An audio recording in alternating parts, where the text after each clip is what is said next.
Bom dia a todos. Obrigado por virem aqui nessa manhã. É feriadão, sei que muita gente está viajando, mas obrigado por poderem estar aqui.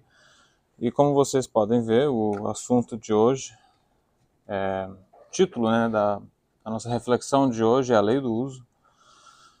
E, bom, para dar início, pontapé inicial nesse assunto, eu vou começar com uma pergunta. Ninguém precisa responder essa pergunta, na verdade é uma pergunta reflexiva, né? E nós vamos retornar essa pergunta ao final da palestra, depois de termos refletido sobre o assunto, com outra perspectiva, né, talvez. A pergunta é: o que você faz com o que você tem, né? Enfim, todos nós aqui temos coisas, certo? Mas o que são essas coisas? Na linguagem do dia a dia, normalmente nos referimos a coisas materiais, objetos tangíveis, palpáveis, aquilo que pode ser tocado, carregado, de alguma forma guardado, pode ser físico ou digital, pode ser uma roupa, objetos, carros, cadeiras, ou pode ser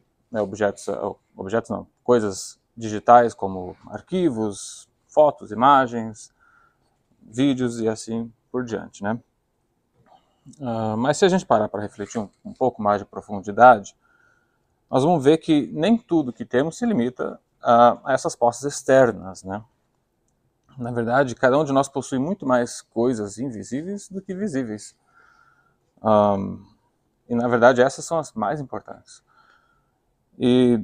Porque como a gente aprende nos estudos espíritas, todos nós já vivemos muitas vidas anteriores e em cada uma delas acumulamos experiências, aprendizados, através de erros, superações, através de tomadas de decisões. E tudo isso, todo esse conteúdo já vivido, ele não se perde. É trazido de uma encarnação a outra, mesmo que de forma inconsciente. A gente não se lembra assim conscientemente, mas a gente traz nossos aprendizados. E muitos desses aprendizados, quando chega numa vida seguinte, a gente chama de dons naturais, muitas vezes. Uma inclinação assim mais espontânea para alguma coisa, uma sensibilidade mais aflorada para certos assuntos, às vezes uma habilidade que parece que já é inata, parece surgir assim do nada, mas que foi construída ao longo de muitas experiências, muitas existências, Alguns vêm com certas predisposições para algumas coisas, Alguns para música, outros para matemática, outros para falar em público, que não é meu caso, mas quem sabe na próxima eu vou, depois de praticar bastante aqui, eu vou estar melhor, Eu vou estar melhor na próxima, pode acreditar, mas enfim, estou aqui praticando. E há também, claro, dentre as posses materiais, dentre as posses de habilidades, há também coisas que temos que não são materiais, assim, mas são parte do nosso plano reencarnatório, são responsabilidades, viemos com certas oportunidades, recursos, privilégios que são materiais ou intelectuais. Claro, não podemos deixar de lado dons mediúnicos, e todos esses são ferramentas de auxílio mútuo e evolução espiritual e que devem ser colocados em prática para o bem comum, beneficiando a todos de forma direta ou indireta. Enfim. E além disso tudo, nós também temos dons, habilidades que nós adquirimos na vida atual, certo?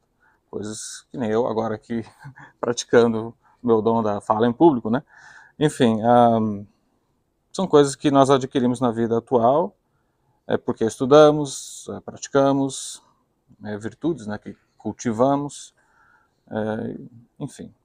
Ou seja, tudo que você tem, seja dado, herdado ou conquistado, tem um propósito, Então a lei do uso é muito simples, Existe uma frase, inclusive em inglês, que rima, que a gente fala assim, use it or lose it, ou fala assim, what you don't use, you lose, que traduzido, né, para o português fica assim: o que você não usa, você perde. A gente pode até fazer uma rima aqui em português para ficar mais legal, até para memorizar, né? A gente pode dizer que o que você não usa, você recusa. Enfim, mas essa questão toda da lei do uso, ela é muito bem ilustrada na muito conhecida parábola dos talentos. Foi contada por Jesus em certa ocasião. Você pode encontrar essa parábola, está em Mateus 25, do 14 a 30. Do jeito que eu vou contar aqui, vocês vão ver aqui nos slides, vai aparecer com as minhas palavras, tá? De um jeito que eu acho mais natural para mim falar, né? Caso alguém fale assim, né? Não é assim que está na Bíblia, não. Mas, enfim, vai ser com as minhas palavras, do jeito que está na Bíblia. Você pode ver lá em Mateus 25, 14 e 30.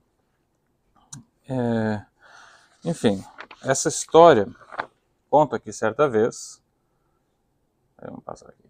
Certa vez, um senhor muito rico ia fazer uma viagem longa e precisava que alguém cuidasse de seus talentos. Para a gente colocar aqui dentro do contexto, né, esses talentos era um tipo de moeda, um tipo de uma medida monetária, né, da época. E nós vamos também interpretar isso como a palavra talento é interpretada nos dias de hoje, né, como habilidades, como certas coisas, dons, etc. e tal, que eu acho que também era o que Jesus quis trazer de uma forma metafórica, né, na verdade, naquela época. Então, continuando, né, e para essa tarefa de grande responsabilidade, ele chamou 3 de seus empregados mais dedicados e de maior confiança, e deixou sob responsabilidade deles diferentes quantias. Ao primeiro e mais experiente, deu 5 talentos, ao segundo, 2, e ao terceiro, menos experiente, apenas 1. E partiu. Os 2 com maior experiência usaram os talentos, investiram, trabalharam, empregaram corretamente, né, aquilo que tinha sido confiado a eles e duplicaram o valor investido. Já o empregado, menos experiente, que recebeu apenas 1 talento, achou que seria mais prudente escondê-lo. Então ele embrulhou, cavou um buraco na terra e enterrou para que ninguém o achasse. Aí quando o senhor voltou de sua viagem, chamou seus 3 empregados de confiança para saber como haviam cuidado dos talentos que lhes foram confiados. O primeiro, orgulhosamente, disse: eu botei os talentos para trabalhar, investi. Foi um pouco difícil no começo, mas quando a coisa pegou no tranco, foi que foi. Os 5 talentos se reverteram em 7, depois 9, finalmente 10. Eu os dupliquei, aqui estão. E o chefe, o patrão, elogiou. Excelente trabalho, muito bom. Aí, então ele foi ao segundo, que havia recebido 2 talentos, e perguntou como foi. O empregado então respondeu: olha, basicamente a mesma coisa aconteceu comigo. Eu investi, com um pouco de paciência a coisa guinou, e os 2 talentos que me foram confiados se tornaram 4. Aqui estão. E o patrão disse: muito bem. Finalmente, aproximou-se do terceiro, que havia recebido apenas 1 talento, e perguntou como foi. O empregado então disse: chefe, eu fiz o seguinte, peguei o talento que o senhor me confiou, embrulhei bem embrulhadinho, cavei um buraco bem fundo, coloquei o talento lá dentro, tampei e ainda disfarcei com um pouco de grama por cima para ninguém perceber que havia algo ali. Como eu sabia que o senhor voltaria hoje, fui até lá, desenterrei o talento e aqui está ele, ó, intacto. Ninguém o roubou, eu não o perdi. Fez aquela cara de orgulho, né? Aí o patrão então disse, só que o patrão, não, né, para a decepção dele, o patrão não se sentiu tão orgulhoso dele como ele achou que ia se sentir. Então o patrão disse, chamou outro empregado e disse: pegue o talento deste homem e entregue àquele que agora tem 10. Porque quem faz bom uso do que recebe, acaba recebendo mais. Mas quem não usa, perde até o pouco que tem. E demitam esse empregado inútil, ponham-no na rua onde haverá choro e ranger de dentes.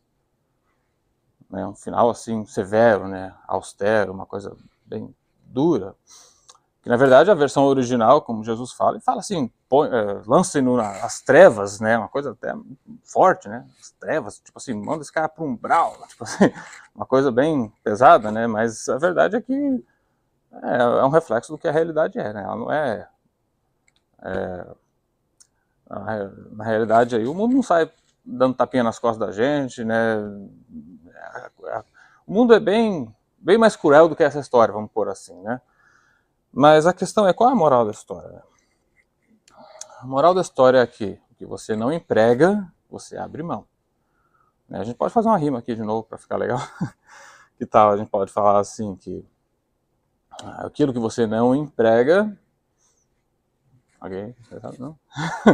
Alguém? É bom de rima, não? Aquilo que você não emprega, você renega. Você renega. Então é isso, gente. Obrigado. Estava aqui, tá aí a moral da história. Não tô brincando. Vamos elaborar mais a fundo nessa história toda. Nós vamos agora analisar com um pouco mais de detalhes, tá?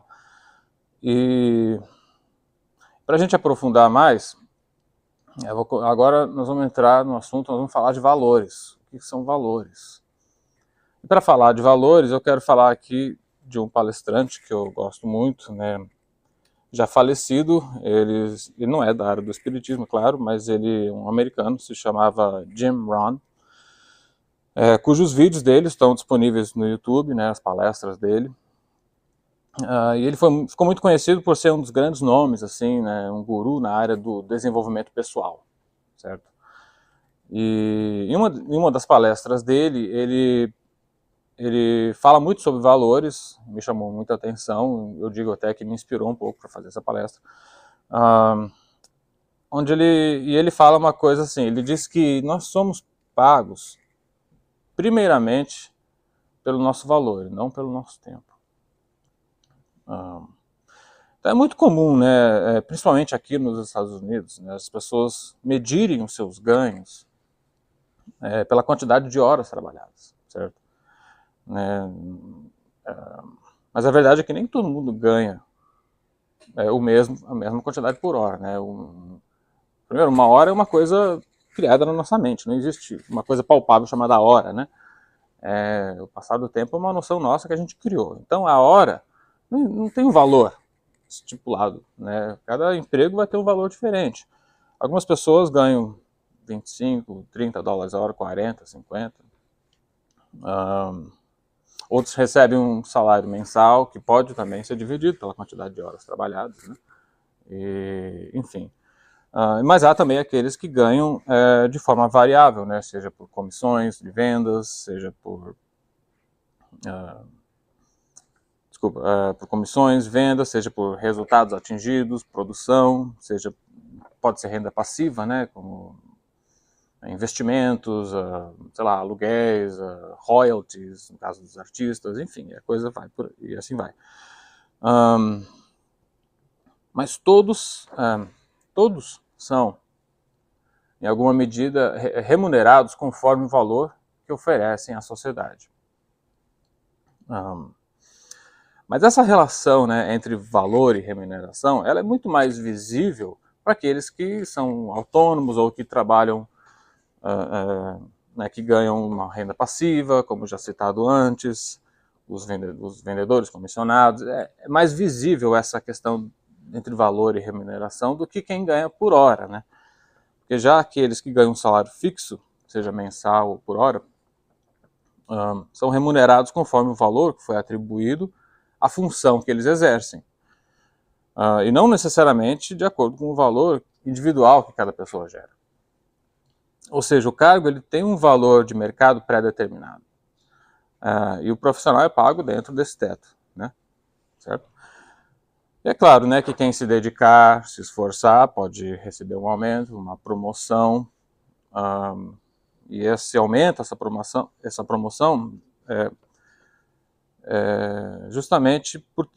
surge justamente por terem aumentado o seu valor percebido dentro da estrutura onde eles estão inseridos, de estrutura de trabalho. Portanto, né, uns ganham mais que outros porque são mais valorizados pelo mercado de trabalho. Mas e por que eles são mais valorizados? Por quê? Em muitos casos é porque investiram os seus talentos. Investiram.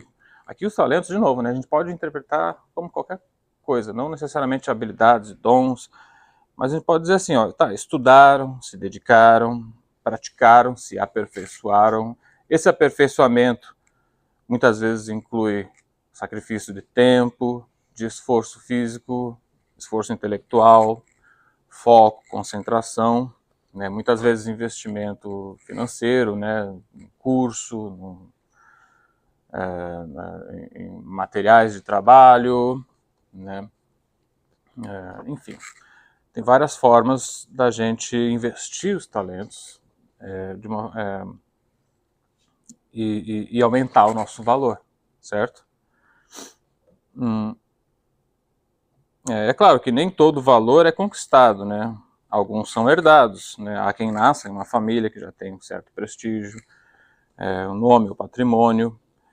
Mas mesmo nesses casos, se a pessoa não souber administrar ou empregar corretamente o valor que foi herdado, ela acaba perdendo mais cedo ou mais tarde. Como vimos na parábola contada por Jesus. Mas daí o que tem valor para Deus? Né? O que tem valor para Deus? É importante a gente lembrar que os valores atribuídos pela sociedade humana nem sempre são alinhados com valores divinos, com os valores das leis divinas, né? A sociedade muitas vezes valoriza o ganho material mais do que a sabedoria, valoriza mais a aparência do que a bondade, a caridade assim silenciosa, né?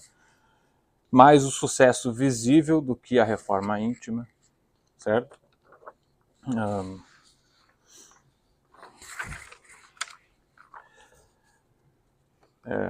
Então, aqui nós podemos diferenciar, né, o que é de maior valor para Deus em contraste do que é mais valorizado pela sociedade com uma inclinação mais materialista, né? Os valores espirituais, eles são medidos conforme nosso esforço em praticar as leis de Deus, em praticar a bondade, a caridade, a compaixão, o perdão, a humildade, a resignação e a abnegação. Esses são os mais importantes, juntamente com a caridade, claro, e a todos nós foram confiados certos talentos, como meios para praticarmos essas virtudes todas. Certo? Todos nós temos já uma predisposição para sermos caridosos, abnegados, temos compaixão, temos perdão. E todos nós já encarnamos com essas predisposições, e as quais nós chamamos de aptidões, né? Aptidões naturais. Eu estava preparando a palestra, isso me remeteu a teoria de um psicólogo americano muito conhecido. O nome dele é Howard Gardner, e ele escreveu esse livro sobre a teoria das inteligências múltiplas, né?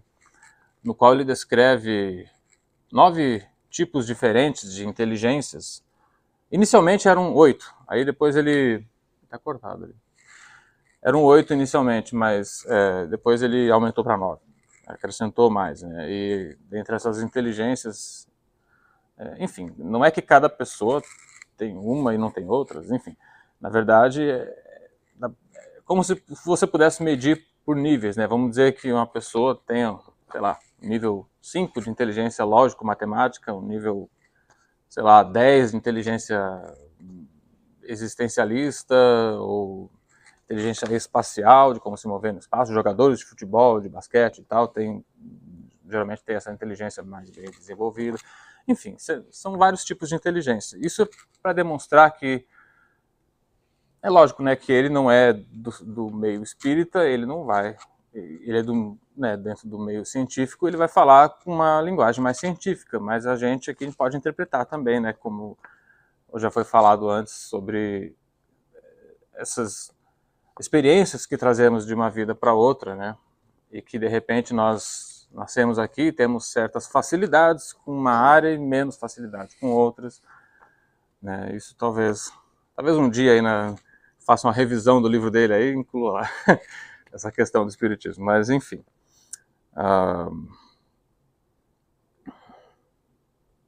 Mas tanto as aptidões quanto os privilégios precisam ser honrados, sendo empregados para o bem comum, e não enterrados, né, ou usados de forma egoísta, como um meio de se sobrepor aos outros. Né? Se fala muito disso no Espiritismo quanto aos dons mediúnicos, né, aqueles que utilizam pro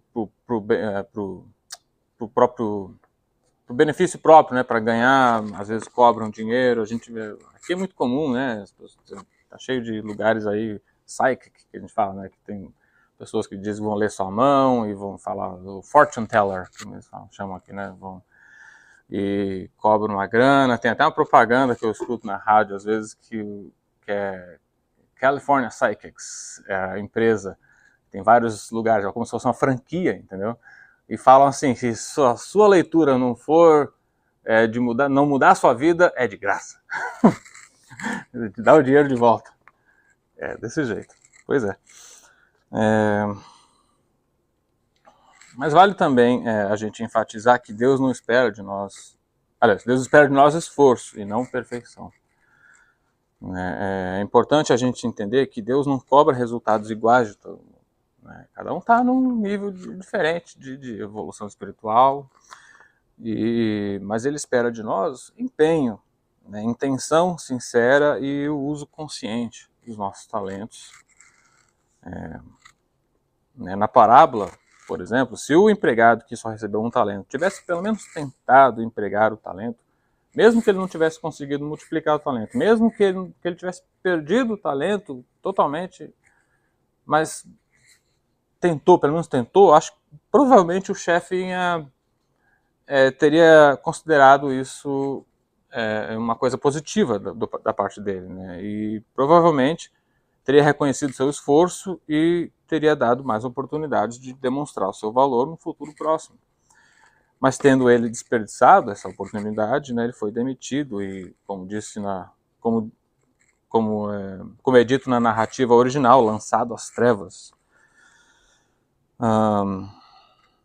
É claro que isso não determina que ele, né, ficará nas trevas para sempre e não terá mais as oportunidades, né, mas sim que ele terá que percorrer um caminho mais longo e mais doloroso para que essa oportunidade seja apresentada a ele novamente.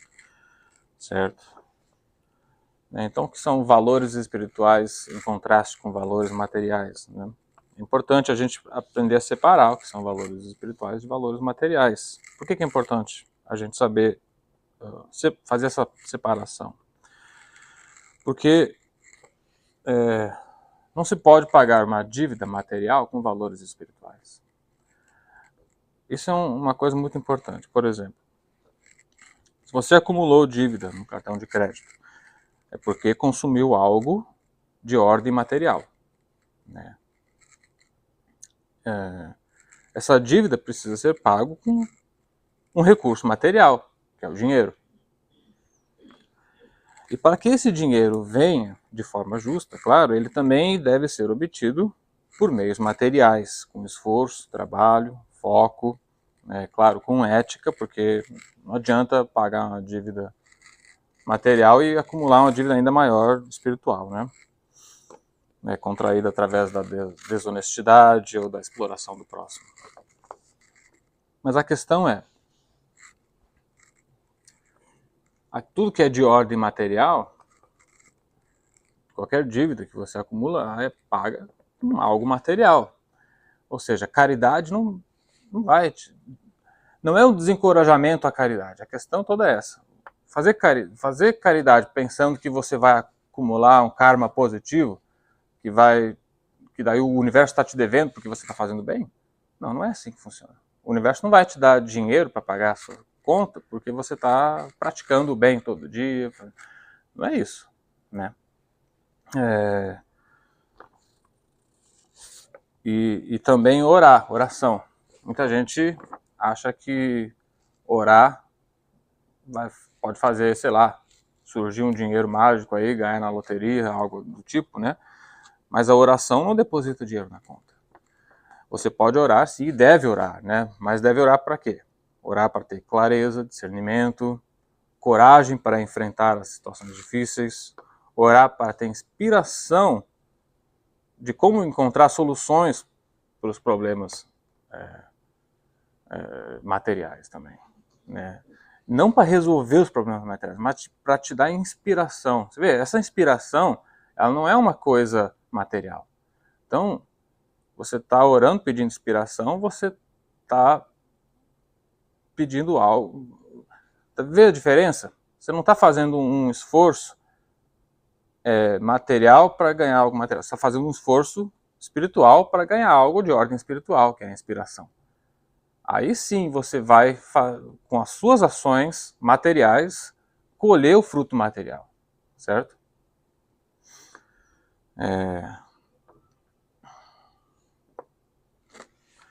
Então o ponto é que a espiritualidade consciente é aquela que nos ajuda a assumir nossas responsabilidades e sermos ativos no nosso desenvolvimento espiritual.